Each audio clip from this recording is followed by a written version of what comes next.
Come, let's sing Jesus, Jesus, Jesus, Jesus, let's sing an everyday children's way.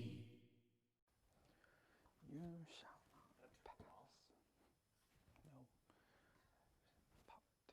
No. Part. Oh, hey friends. I was just trying to part the creek that's right here, but it worked for Moses. It's not working for me. Oh well. I hope you're having a fantastic week so far. I'm so glad that you can be with me again today. Now, we've been talking about Jesus in the wilderness, and we've been looking at Matthew chapter 4, verses 1 through 11. And yesterday we talked about how Jesus went through his first temptation. Jesus got to determine whether or not he wanted to do what was right or wrong. And you know what Jesus chose? He chose what was right. Now, mean old Satan would come up to Jesus again and he would say, okay, did you know that the scriptures tell you that if you try to harm yourself, God will send angels down and they will help pick you up? You know what's awesome? Jesus actually said, you shall not or will not tempt the Lord your God. Now that's actually a really, really cool statement. But before we talk about what that means, let me get something out of my camping bag that might actually help us. Okay, where is that? Ow! Oh, got it. So I brought a hammer. I thought I might have to build a tent, but then I forgot to bring any kind of covers. I couldn't build a tent. I've been sleeping in the open all week. Now, there was one day I was using a hammer because I live on a farm. I was using my hammer and I was hammering the nail and I had my finger right next to the nail and I look over and I didn't hit the nail.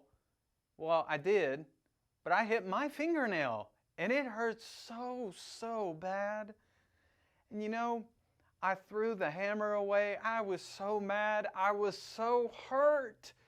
But Jesus says there's a way you're supposed to respond in those situations.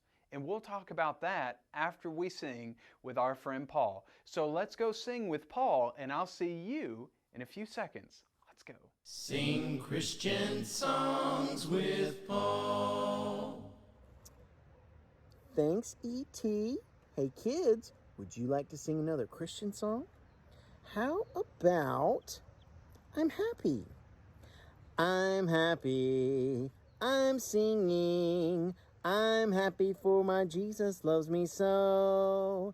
I'm happy, I'm singing, I'm happy for my Jesus loves me so. I'm happy, I'm singing, I'm happy for I love my Jesus so. I'm happy, I'm singing, I'm happy for I love my Jesus so. I'm happy, I'm singing, I'm happy and I want the world to know. I'm happy, I'm singing, I'm happy and I want the world to know. Great job, kids. We'll see you next time. Hey there, friends. That song was so much fun. I always love singing with Paul. Maybe we get to sing again with Paul here soon. So we were talking about before we sang with our friend Paul. We were talking, I was telling you that I hit my fingernail with a hammer, and it really hurt. Now, when Satan came to Jesus, he used a verse that talked about angels trying to help him. And if he dashed his foot on a stone, or we would say stubbed his toe really hard or was really about to hurt himself, that God would stop everything and send angels down to help Jesus. But this is what Jesus was saying. When Jesus, let me put this back in my bag. When Jesus was talking to Satan, what he was saying was, there are some things that God cannot do because It's outside of God's character. And this is what I mean. Did you know that God does not tempt you and me with sin? Do you know why? Because, one, that would make God unjust. That would be very unfair if He did that. But God cannot be tempted with sin. Neither tempts He any other man with sin. See, God doesn't take bad things and tries to make us fall, and He's standing there in heaven saying, "Ooh, I've got him now." That's not how God works. But rather what Jesus is telling Satan here is that it's not in God's nature to prevent things every single time. That's not God. And you know, if you were to pray, "Lord, I hope that I cheat on my test tomorrow, and I hope that I lie and steal and cheat, and Lord, I hope that you'll be with me through these things." That's just like Satan saying, "Oh, you can pray for anything because God will answer everything." In that case, God's going to tell you no. God doesn't lie. God doesn't steal. He doesn't cheat. And He wouldn't want you to do those things anyways. You see, what Jesus is saying is this, and He says it to you and me. We can't tempt God to do things that God cannot do because that's not who God is. If we truly love God, we'll go back to what we talked about yesterday. We'll look in His Word, we'll put His Word in our hearts, and we'll live right with God. That way we know how God acts and how He works in our lives. So thank you for being with me today, friends. Let's work on our memory work. And until tomorrow, I'll see you later. So your memory work this week comes from James chapter 1, verse 12. I'll say it once and you say it along with me, and then I'll show the verse on the screen and you say it to me. Are you ready? Let's go.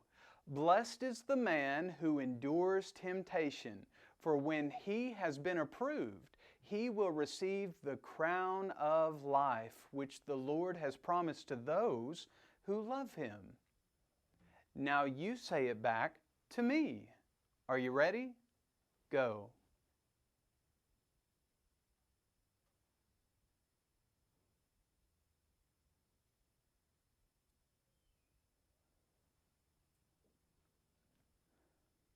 That was fantastic! So work really, really hard. We've still got a day or so before it's Friday, and I know you'll work really, really hard to know this memory work. So until next time, see you later. Come, let's sing Jesus, Jesus, Jesus, Jesus, Jesus. Let's sing an everyday children's way.